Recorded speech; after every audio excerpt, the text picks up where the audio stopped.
guys! Alright, so I wanted to address this specific video because I write for Raised Vegan, and so it's an online magazine and there's an app and everything. I'll link it below, and I'll also link the what I'm going to talk about. I wrote 2 articles about postpartum depression and anxiety and breastfeeding while having postpartum depression. So this week it meant a lot to me to write those articles because I've been through postpartum depression, and I'm also still recovering from like postpartum anxiety. So it's hard to talk about this topic. You just don't expect it to happen to you. I mean, I read about it before I was pregnant and during pregnancy, and I'm like, oh no, that's not gonna be me, you know. You always think it's not gonna be you, and then it's you. So it doesn't happen. It happens quite often, actually, just a lot of people don't speak about it. And for me, it's important to, you know, let it out and let other moms know that they're not alone, because when you're in that dark space, you feel like you're alone. No matter how supportive your family is, no matter how supportive your husband is, you're backed in this, you're like your own little shell, and you feel like you're just like standing there and you're watch your life just pass you by. It's literally how it feels, guys. And you know, all the time people are like, well, you just had a baby, why aren't you happy? Like, I don't understand. I didn't either. I never understood it, guys, until it happened to me. And when I was in it, I didn't even want to admit it, because I felt that if I admitted that I was depressed and that I was going through postpartum depression, that I was weak and that I wasn't, you know, the mom that I'm supposed to be. And no matter how I felt, I wasn't allowed to feel, you know, what I was feeling. And you are, and it's okay. And I had crying spells. I literally cried every day, at least once. Half the time I didn't even know why I was crying. Baby was taken care of, my family was here, my husband, you know, we'd switch off with watching baby. Everything was fine.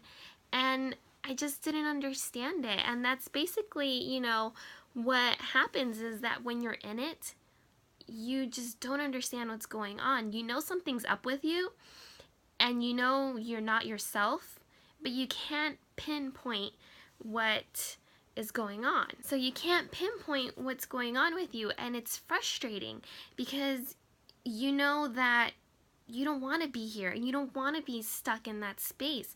You want to be okay. You want to be happy. You want to enjoy the moment with baby and your significant other.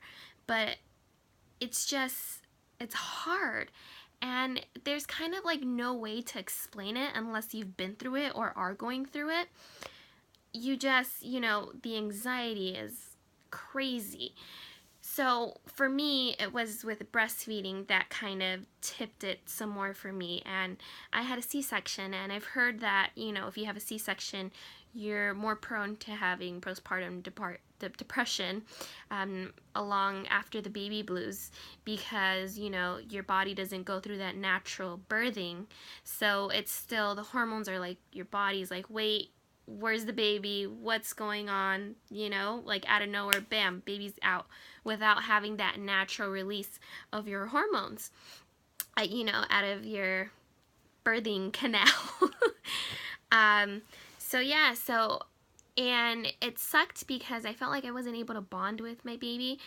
You know, after a C-section, I was just in the hospital, I'm in the bed, can't even get up to get my own baby. Like, that sucks. And I felt so bad for my husband, and I'm so thankful for him because he was just amazing, you know, helping me out and helping with baby and everything. But it's a lot. First of all, you're a new mom. Okay, even if you're not a new mom, sometimes it still happens to you. And so you're going through this transition of becoming a new mom and trying to figure out, you know, baby. It's not like they come with a, you know, how-to guide. and it's not that you're being weak. It's not that you don't know how to be a mom. It's just your body and your hormones just don't know how to, react. And it causes you to start thinking, like, I can't leave the house, because if I leave the house, I have to pack this, I have to do that, I have to grab my pump, I have to grab my nursing pads, and it's just too much for you, and you're just like, I just don't even want to go out. And before that, I'm just, a happy, person, always positive and everything. And I was such a Debbie Downer, guys. It was horrible. And my husband brought it up to me, that maybe I was going through postpartum depression. And I was like, no, I don't, it's not that I don't want to be with my baby. And it's not that. Sometimes it is that you don't want to be with your child. But sometimes it can also be that you're just, overly exhausted, and on top of that you have this anxiety, you have worrying about this, worrying about that, non-stop. Your brain can't shut off, you can't sleep, you're not getting enough sleep. So it's not that we're complaining or whining about being a mom, because a lot of people get it confused with that, and it hurts for people that are going through postpartum depression, because you're being judged. And honestly, it hurts, because just because they haven't gone through it, they don't fully understand it.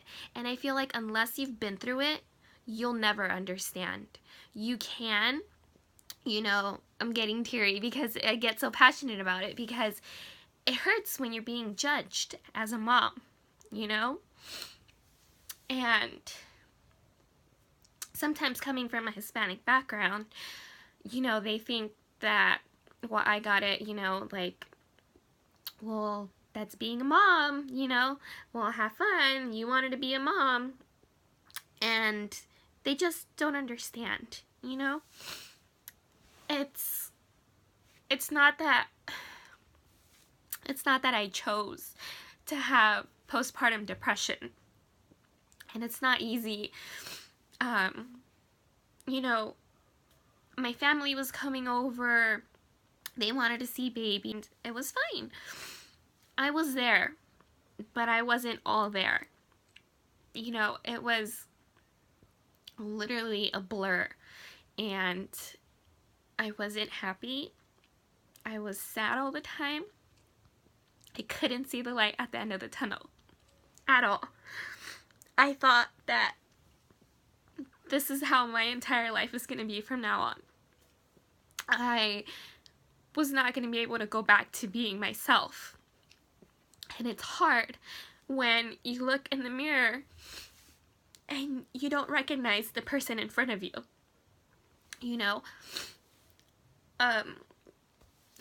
Sorry guys, I'm getting super emotional. We went to dinner one night with my husband, because he always, wanted to get me out of the house. He was all for, the air would do me good, because being here at home, seeing the same environment, 24/7, it gets to you. And it also, brings in the depression.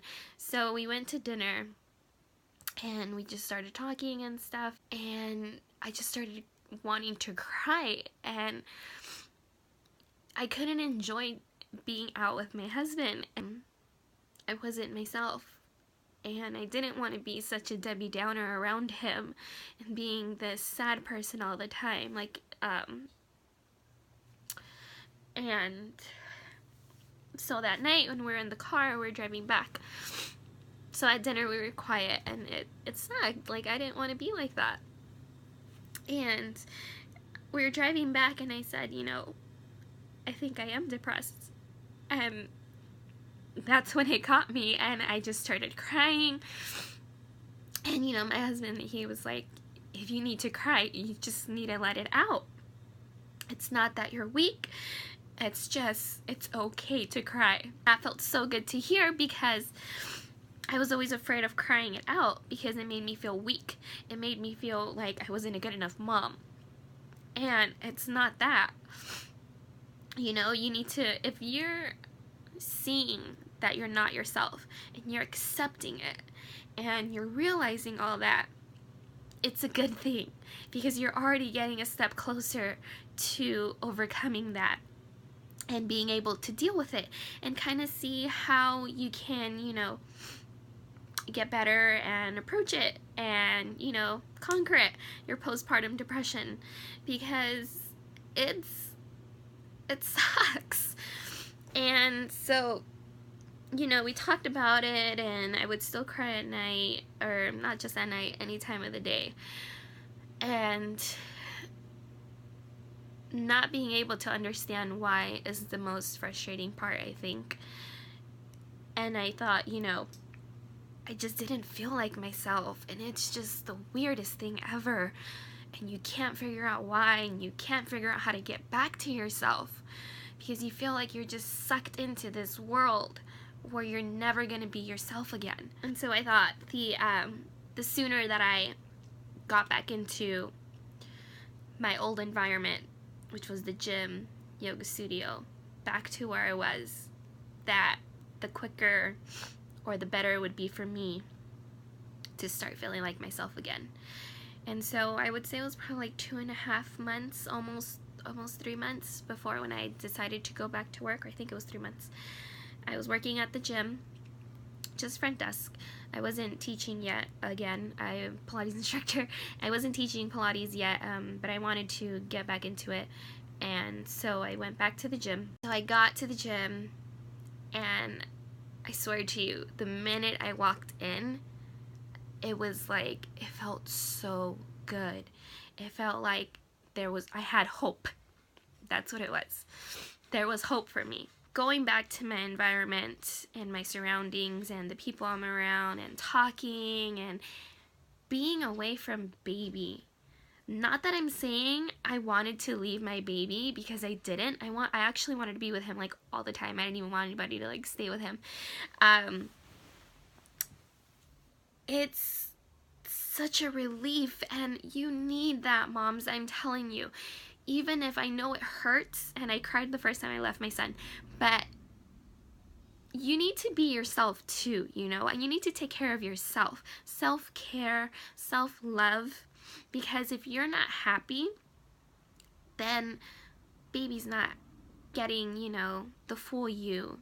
And your whole household, your husband, your relationship with your significant other, everything is just messed up. And you need to be happy and good in your mind, you know, like, of course, if you're going through postpartum depression, you're gonna have that time, but you still need to have that communication with your significant other, just so they're on the same page with you, just so they understand that you're not crying because you don't love him or you don't want to be there. It's not that, you know.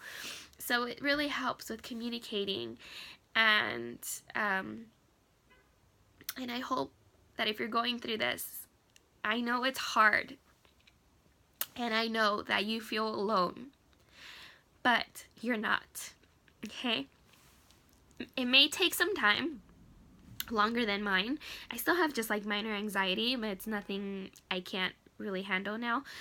And it helps yoga and Pilates, you know, centering and grounding myself, and also my husband. I feel like I'm kind of all over the place, and sometimes he's just like, stop, breathe, calm down, which I'm so thankful for.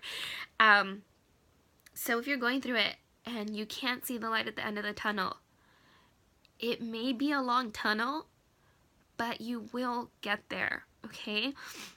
I know it's hard, and if you need to cry, you cry, okay? And I'll cry with you because it helps to let it out, it helps to vent, and it helps to just, you know, reach out and have someone understand you, you know, find support groups. Don't be ashamed of it, because when you talk to other moms that are going through it, it feels amazing, and it feels so good. You feel like there's someone out there like you, you know, and if your family hasn't gone through postpartum depression, and as much as they love you and as much as they want to help you, they don't get it. They just don't. So I just hope that you're able to relate, you're able to feel okay, and you're able to breathe, okay? And just know that there's a lot more moms out there going through this, so you're not alone, all right? Sorry I cried most of the time. It was a rough time for me, and sharing it all with you is just, you know, I just want to help someone. You know, so if there's a mom out there watching this video, just take a break, take a breather, and you'll be okay. You will. Alright? Thanks for watching, guys. Bye.